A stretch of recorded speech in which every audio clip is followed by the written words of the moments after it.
Hello, my name is Mark Nader, and I chose to do Dominic Wilcox for my birdhouse project. I chose to do him because he's kind of a master storyteller. I really appreciate and respect his ability to emotionally connect with the people he designs for. Everything he does is very based around a story. The first project I'd like to talk about is called No Place Like Home. This is based off of the narrative of Wizard of Oz, and he used this idea of a shoe that can guide your way home as the narrative of his story. And this is just kind of, I wanted to go over a few projects just to overview how he thinks. With this project, he showed a lot of detail and vision. He didn't necessarily do a lot of the work himself, and so similar to Gaudi or Macintosh or Wright, he just showed confidence in his idea. It wasn't necessarily the work he did, but the guiding narrative he had behind it.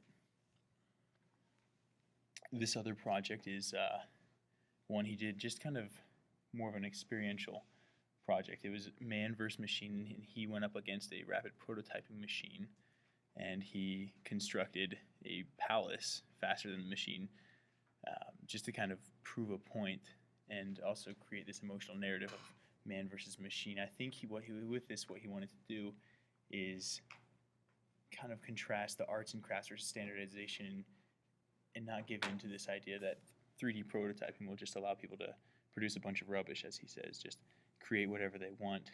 There still needs to be some human nature to everything. This UC Davis protest is another example of how he thinks in his work. He likes to create emotional connection, and so with this, he created a stopwatch. It's called Moments in Time, and so of this act that happened in UC Davis protest to capture the emotion behind that. One of his books he's famous for, his Variations on Normal, and really all it is a collection of all of the sketches that he's done. We'll go through these and just see how he thinks. It's actually really funny, a lot of the humorous ideas he's come up with in this. Some of these, including the top left, is a level that goes on your scissors as you cut hair, so you can make sure you make a straight cut. On the bottom, there's different levels of hide and go seek. The beginner's level is just an open field where you can obviously see someone very easily. And then top right is a name GPS, where you have a little thing that reminds you who you're talking to as you're viewing them. Up here in the top left, you have a hand strengthener. So you just hold on, it'll spin you around and around until your hands get stronger. And in the bottom right, I like this one. It's for those fence sitters. You can just tilt the fence and sit on it. These sketches show how he likes to just communicate and show humor in what he does. The top right sketch is another funny one, I think. It's just probably not too practical. It's a belt that someone would wear and they could sit down anywhere they want, but it's the idea behind it that, hey, what if you could just wear this around and sit wherever you want? It's just very, very connective to the emotions. Some of the other projects he worked on, the one on the left, Sounds of Making, it was a recording of different people doing their work throughout London. So he would talk to an artist and just listen to him in drawing, and he would record that, and he would record a craftsman in the wood shop. So in order to put his philosophy in design form, I thought of how it's all about emotion, it's all about the narrative, it's all about story. And it's definitely about humor and tying in what we all kind of think about but don't really express. And so what if there was a bird bar?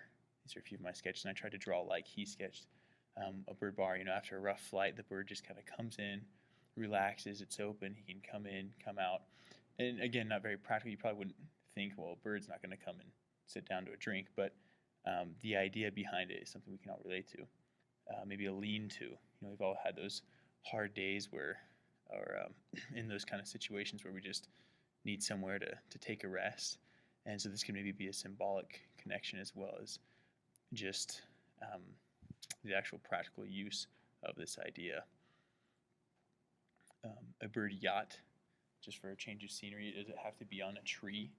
The idea of a bird kind of taking a vacation could be kind of funny, could be kind of a route to pursue.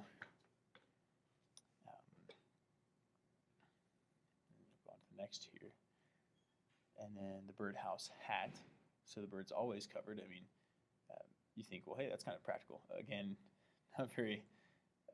You probably wouldn't think you'd see a bird wearing that, but I mean, it'd be nice if there was some way to solve that. So he's very conceptual and very on like the beginning stages of design in what he does and how he thinks. This is the one I kind of wanted to pursue a little further. It's this birdhouse. Why should birds' houses be any smaller? And so this idea that, hey, well, the bird's on top of the house is on top of the tree, and it's just as big as ours. With this idea, I decided to kind of take it to the next level. And so this was the conceptual idea that spawned these other ideas. The idea of, hey, we wish we could fly. So what's the relationship between human and bird?